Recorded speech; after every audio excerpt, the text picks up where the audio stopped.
we're days away from the inauguration of US President-elect Donald Trump.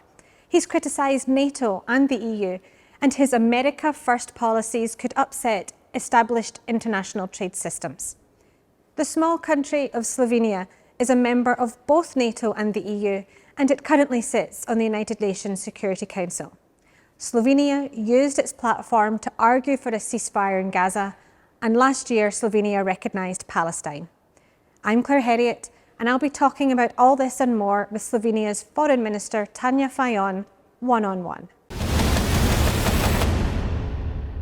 Tanja Fajon, Foreign Minister of Slovenia, thank you for joining us on TRT World. You last spoke to us in September, and the saying goes that a week is a long time in politics, and 4 months certainly is a long time in politics. Who could have thought back in September that the Assad regime would have fallen in Syria? One thing that has also changed is that the International Criminal Court has issued an arrest warrant for Israeli Prime Minister Benjamin Netanyahu. If the Prime Minister were to come to Slovenia, would you arrest him? We said very clearly we are committed to the work of international courts, and we will fully respect the judgment itself. We as a country are always advocating the rule of law, the work of international courts. We hold a very important conference in Slovenia on MLA, mutual legal assistance, meaning that a lot of countries are committed on the initiative of Slovenia and the Netherlands to really work harder in exchange of evidences, in criminal procedures, etc. So you can count on Slovenia in that regard. And we are also now joining the last resolution from the General Assembly UN in December, talking about Israeli commitments in occupied territories. Do you think it would be likely that Slovenia would join South Africa's case at the International Court of Justice against Israel? We are seriously considering it. We are discussing with the countries, exchanging legal grounds and evaluating. There are serious thoughts, but we do still have a time. So I cannot say that the government already take a decision. With the resolutions in the UN Security Council, you mentioned that you're a non-permanent member for the remainder of 2025 and co-sponsored the resolution back in March that passed. There was another resolution in November that failed. How frustrating is it when that happens, and do you think that there should be reform of the UN Security Council? I mean, you are right. It is to a certain extent frustrating. We are 1 year in a Security Council. We really worked hard in co-drafting different resolutions for a ceasefire in Gaza, for humanitarian assistance, for aid to UNRWA, etc. And of course, we see either veto or not implementing the resolutions. But we'll continue doing so, because for us it's extremely important the respect of international law, UN Charter, effective multilateralism. And we are aware that the Security Council or the organization is updated or not up to the geopolitical circumstances. We do need a reform. We are advocating the reform. And just knowing that 80% of the agenda in Security Council is about Africa without Africa, for example. But we need better geopolitical balance in the Security Council and better reflecting the current geopolitical situation. Another thing is whether there is a political willingness to make this major step. You mentioned Africa there, and that brings me to my next question, which is Sudan. That's a rapidly changing situation, lots of developments.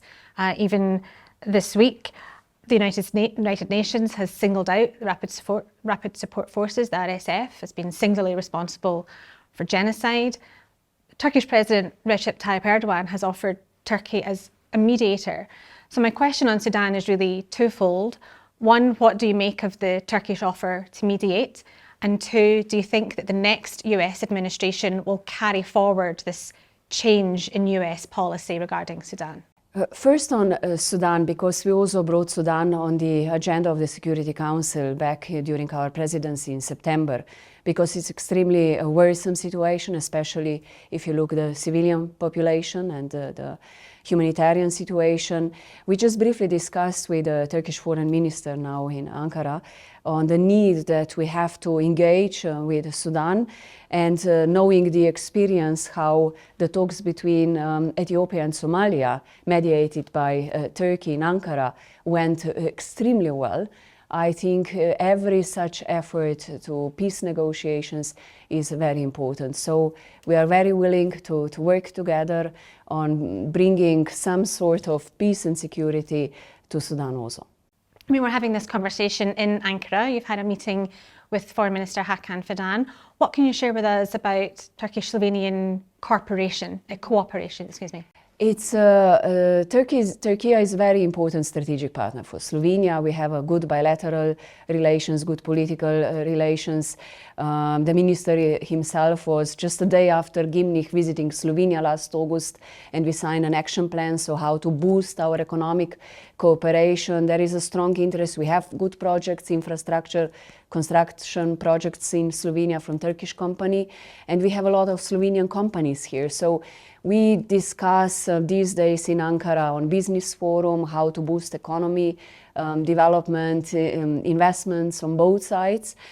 And of course, it's one thing is bilateral relation where we are having a lot of things in common, especially discussing the Middle East. We did a lot of efforts when Slovenia recognized independent Palestine. We were really working a lot together, exchanged a lot of thoughts and ideas, and also now on Syria. So I do count a lot on a strong partnership, and also in relation Turkey to European Union.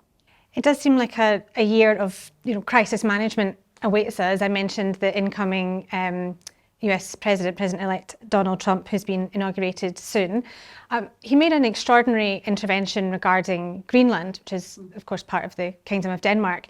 Denmark joined you on the UN Security Council as a non-permanent member on the 1st of January. So that's two forums. Denmark and the US are both founder members of NATO. Yourself are a member of NATO. How do you see the dynamics in these forums changing with the incoming US administration? I'll repeat what I said a few days ago publicly. I mean, the statements that we are now hearing from the incoming president, of course, they cause certain headaches, and announcement of tariffs for Mexico or Canada, or attachment of Canada, or using military force for Greenland, control over Panama. So all these are causing certain headaches. And I said, you cannot, with violence or force, take land away. This is very dangerous rhetorics, and I do hope it's only rhetorics and statements before the administration takes place. I mean, of course, words matter, especially when they're spoken by the next incumbent of the Oval Office. I mentioned NATO there. One NATO member potentially invading another NATO member, there's no NATO. I mean, of course, we speak about territories. If you mean Greenland, that is EU and NATO territory, even though Greenland has its own issues and plans on autonomy and sovereignty, but still such confrontations direct with force and violence can cause much deeper crisis in relations with EU and NATO. And US, of course, is, even for Slovenia, it's the most important strategic partner. We want and we will work with the administration. We have good relations, and it's, as I said, a really important partner. We seem to be in something of a holding pattern regarding Ukraine and what the Trump administration's plans are regarding negotiations there. We've heard, from incoming President-elect Donald Trump, that there's no NATO membership for Ukraine, no long-range missiles. The incoming Vice President, J.D. Vance, and Keith Kellogg, who's to be the US envoy, have suggested that Russia would get to keep the territory that it already has de facto control over.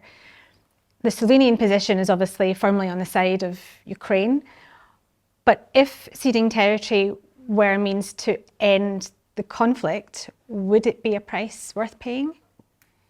I don't want to prejudge what the offer is on the table, but I want to say one thing very clearly. It's clear who is an aggressor, it's Russia, and who is the victim, it's Ukraine.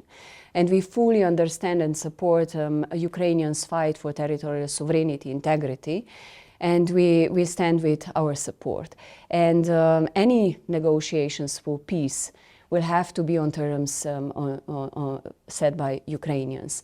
I'm also traveling to Kiev these days. We have a meeting, Ukraine and Southeast European ministers, and I think we'll discuss what the future plans are. Of course, everyone wants to see the end of this terrible war, that the civilians are paying a huge price, the destroyed infrastructure, the third year in a row. And the winter is coming that is really harsh for population with daily attacks. There is a nuclear power plant that is of great concern for also us in the direct neighborhood, if I may say. So I do hope that this year we'll see negotiations for peace that would be on terms that Ukrainians will set up, but we also understand we need a broader international support, and we also need Putin at the table. You mentioned your presidency in September of the UN Security Council. That's coming round again at the end of the year, your last month in the Security Council in December.